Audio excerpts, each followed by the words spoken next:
જે અમારા પર ખોટી ફરિયાદ થઈ છે એ બાબતને લઈને આજે અમે પોલીસ સમક્ષ હાજર થવા માટે જઈ રહેલા છે. ત્યારે સૌપ્રથમ 1 મહિના સુધી જે સુખ દુઃખના પ્રસંગોમાં આપ સૌને ત્યાં હાજર નથી રહી શક્યો અને આપની સેવાકીય પ્રવૃત્તિ નથી કરી શક્યો એ બદલ આપ સૌની માફી ચાહું છું.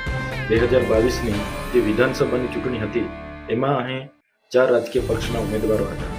તેમ છતાં આટલી નાની વયમાં મધ્યમ પરિવારમાંથી આવનાર યુવાનને જ્યારે 56% જેટલા મત મળ્યા, 1 લાખથી પણ વધારે મત આપીને અહીંની પ્રજાએ મારા પર વિશ્વાસ મૂક્યો, ભરોસો મૂક્યો, ત્યારે ચૂંટાયા પછી જે બીજા ધારાસભ્ય છે જે ઘરે આરામ કરતા હતા એવી રીતે નથી, પણ હું લોકોની વચ્ચે રહ્યો છું. લોકોની જ્યાં પણ તકલીફ હતી ત્યાં ન્યાય આપવાનો મેં પ્રયત્ન કર્યો છે. દવાખાનામાં પૂરતા ડૉક્ટરો, સાધનોની બાબત હોય,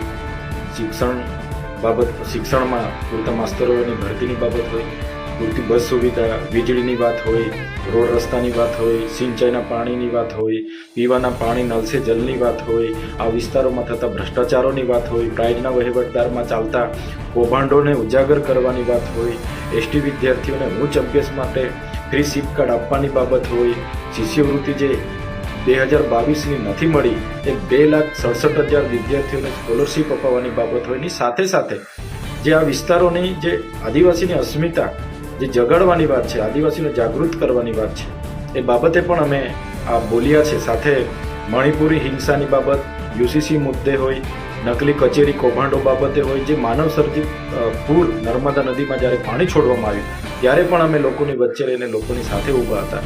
ત્યારે આટલી નાની ઉંમરનો આટલો નાનો ધારાસભ્ય અમારી સામે આંખ મિલાવીને વાત કરે છે અને સડકથી લઈને સદન સુધી લડે છે, એમ કરીને આ ભાજપ સરકારના પેટમાં તેલ રેડાયું. અને એ લોકોએ જ્યારે હું ચૂંટાયો ત્યારે આ ખોટી રીતે ચૂંટાયા ધારાસભ્ય છે એમ કરીને નામદાર હાઈકોર્ટમાં પણ મારું ધારાસભ્ય પદ રદ કરવા માટે એમણે ભાજપના લોકોએ પિટિશન દાખલ કરી. એ કેસ હમણાં સુધી ચાલ્યો અને મને નિર્દોષ કરીને મારી જીત થઈ. ત્યારે આ લોકો કઈ રીતના અમને ફસાવીએ એ ષડયંત્રના ભાગરૂપે આ ખોટા કેસો કરવામાં આવ્યા અને આજે મને અને મારા પરિવારને હેરાન કરવામાં આવે છે. તમે સૌ જાણો છો, ગઈ લોકસભા 2019ની લોકસભામાં પણ આવી જ રીતે લોકસભા પહેલા મને એરેસ્ટ કરી લેવામાં આવ્યો હતો અને લોકસભાની ચૂંટણી પૂરી થઈને 3જા દિવસે મને છોડી દેવામાં આવ્યો.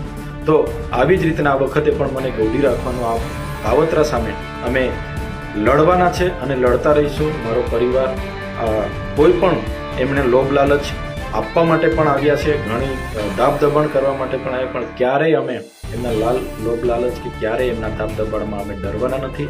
અમે અહીંની પ્રજા માટે છેલ્લે સુધી લડવા તૈયાર છે. સાથે સાથે આ દરમિયાન જે મને સાથ અને સહકાર મળ્યો છે, પ્રજાનો પ્રેમ મળ્યો છે, એમનો ખૂબ ખૂબ આભાર માનું છું. આ સામાજિક આગેવાનો, રાજકીય આગેવાનો, જે પણ પક્ષના અમને સાથ અને સહકાર આપ્યો છે, સૌનો હું આભાર માનું છું. આવનાર દિવસોમાં સૌ સાથે મળીને અહીંના લોકોની સેવાકીય પ્રવૃત્તિ કરીશું. સાથે સાથે આઉટસોર્સિંગ બાબત હોય કે જ્ઞાન સહાયક રદ કરવા બાબતે પણ ખૂબ મોટું આંદોલન આવનાર દિવસોમાં કરીશું. એ અપેક્ષા સાથે લોકોને આવનાર દિવસોમાં પણ સાથ અને સહકાર આપો એવી લાગણી સાથે આજે હું પોલીસ સમક્ષ સરેન્ડર કરવા જઈ રહ્યો છું. ધન્યવાદ.